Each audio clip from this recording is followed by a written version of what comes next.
ಘಂ ಗಣಪತಾಯೇ ನಮಃ ಶ್ರೀ ಗುರುದೇವ ರುದ್ರಾಯ ನಮಃ. ಎಲ್ರಿಗೂ ನಮಸ್ಕಾರ ಸ್ನೇಹಿತರೆ, ನಾನು ನಿಮ್ಮ ಪ್ರಕಾಶ್. ಸ್ನೇಹಿತರೆ, ಇಂದು ನಾನು ನಿಮಗೆ ಶತ್ರು ವಿನಾಶ ಆಗೋದು, ನಾಶ ಆಗೋದು ಹೇಗೆ, ಅದರ ವಿಧಿ ವಿಧಾನ ಏನು ತಿಳಿಸ್ಕೊಡ್ತೀನಿ.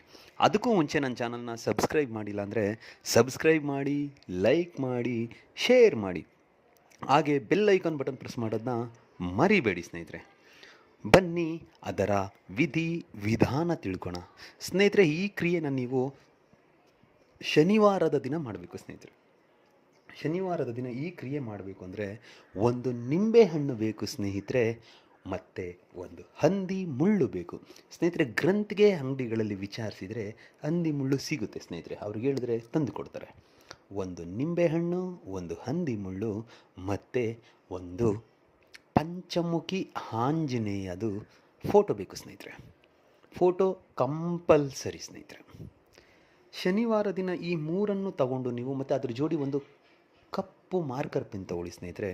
ತಗೊಂಡು ಯಾವುದಾದ್ರೂ ಒಂದು ನಿರ್ಜನ ಪ್ರದೇಶ ಹೋಗ್ಬಿಡಿ ಸ್ನೇಹಿತರೆ. ಇದನ್ನು ಮನೆ ಒಳಗಡೆ ಯಾವುದೇ ಕಾರಣಕ್ಕೂ ಮಾಡಬೇಡಿ. ಏಕೆಂದರೆ ನಿಮ್ಮಲ್ಲೇ ಮನೆ ಒಳಗಡೆ ಜಗಳ, ಗೊಂದಲ ಎಲ್ಲ ಸ್ಟಾರ್ಟ್ ಆಗಿಬಿಡುತ್ತೆ ಸ್ನೇಹಿತರೆ. ಇದನ್ನು ಮನೆಯಿಂದ ಆಚೆ ಮಾಡಬೇಕಾಗುತ್ತೆ.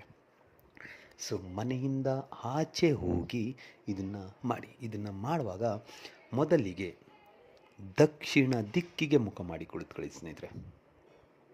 ದಕ್ಷಿಣ ದಿಕ್ಕಿಗೆ ಮುಖ ಮಾಡಿಕೊಳ್ತಾ ಆ ನಿಂಬೆ ಹಣ್ಣಿನ ಮೇಲೆ ನಿಮ್ಮ ಶತ್ರುವಿನ ಹೆಸರು ಬರೀರಿ ಸ್ನೇಹಿತರೆ. ಅದರಲ್ಲೂ ನಿಮಗೆ ನೀರು ಹರಿಯೋ ಜಾಗಕ್ಕೆ ಹೋದರೆ ಇನ್ನೂ ಒಳ್ಳೆಯದು ಸ್ನೇಹಿತರೆ. ಸೊ ಅಲ್ಲಿ ನಿಮ್ಮ ಹೆಸರನ್ನು ಬರೀರಿ. ಫಸ್ಟು ಶತ್ರುವಿನ ಹೆಸರನ್ನು ಬರೀರಿ. ಹೆಸರನ್ನು ಬರೆದು ಆ ನಿಂಬೆಹಣ್ಣನ್ನು ನಿಮ್ಮ ಬಲಗೈಯಲ್ಲಿ ಹಿಡ್ಕೊಳ್ಳಿ.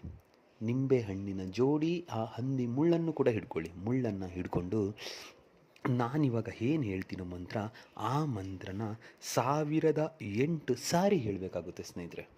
ಮಂತ್ರ ಹೀಗಿದೆ ನೋಡಿ: ಓಂ ಪರಶೌರಾಯ ಹಮ್ಮುಖಿ ವಿನಾಶಾಯ ನಮಃ.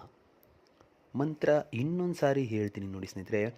ಓಂ ಪರಶೌರಾಯ ಹಮ್ಮುಖಿ ವಿನಾಶಾಯ ನಮಃ.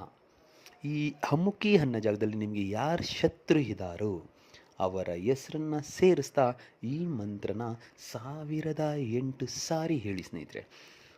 1008 ಸಾರಿ ಹೇಳಾದ ಮೇಲೆ ಲಾಸ್ಟಿಗೆ ಕೊನೆಯಲ್ಲಿ ಸರ್ವನಾಶಂ ಕುರುಕುರು ಸ್ವಾಹ, ಸರ್ವನಾಶಂ ಕುರುಕುರು ಸ್ವಾಹ ಆ ಥರ 11 ಸಾರಿ ಹೇಳ್ತಾ ಆ ಹಂದಿ ಮುಳ್ಳನ್ನು ಆ ನಿಂಬೆಹಣ್ಣು ಒಳಗಡೆ ಫುಲ್ಲು ಚುಚ್ಚಿಬಿಡಿ ಸ್ನೇಹಿತರೆ. ಈ ಕಡೆ ಚುಚ್ಚಿ ಆ ಕಡೆ ಬಂದರೂ ಪರವಾಗಿಲ್ಲ, ದೊಡ್ಡ ಫುಲ್ಲು ಉದ್ದ ಚುಚ್ಚಿಬಿಡಿ. ಅದು ಆಚೆ ಬಂದ್ರೂ ಪ್ರಶ್ನೆ ಇಲ್ಲ. ಎಷ್ಟು ಒಳಗಡೆ ಬರುತ್ತೆ ಅಷ್ಟು ಒಳಗಡೆ ಚುಚ್ಚಿಬಿಡಿ ಸ್ನೇಹಿತರೆ. ಚುಚ್ಚಿಬಿಟ್ಟು ಅದನ್ನು ಅಲ್ಲೇ ಎಲ್ಲಾದರೂ ನೀರು ಹರಿತಾದರೆ ನೀರಿಗೆ ಬಿಸಾಡಿಬಿಡಿ. ಇಲ್ಲ ನಿರ್ಜನ ಪ್ರದೇಶದಲ್ಲಿ ಕೂತಿರೆ ಅಲ್ಲಿ ಗುಂಡಿ ತೊಡಿ ಹೂತಾಕ್ಬಿಟ್ಟು ಮನೆಗೆ ಬಂದುಬಿಡಿ ಸ್ನೇಹಿತರೆ. ನೀವು ಬಂದರೆ ಕಾಲಕ್ರಮೇಣ 21 ದಿನ ಆಗ್ತಿದ್ದಂಗೆ ಅವ್ರು ನಾಶ ಆಗೋಕ್ಕೆ ಸ್ಟಾರ್ಟ್ ಆಗ್ತಾರೆ ಸ್ನೇಹಿತರೆ. ಏಕೆಂದರೆ ಇದು 100% ಆಗುತ್ತೆ ಸ್ನೇಹಿತರೆ. ಇದು ಸಿದ್ಧಾಂತ ಆಗಲೇಬೇಕು. ಮಾಡಿ ಸ್ನೇಹಿತರೆ. ಎಲ್ರಿಗೂ ಒಳ್ಳೆಯದಾಗಲಿ.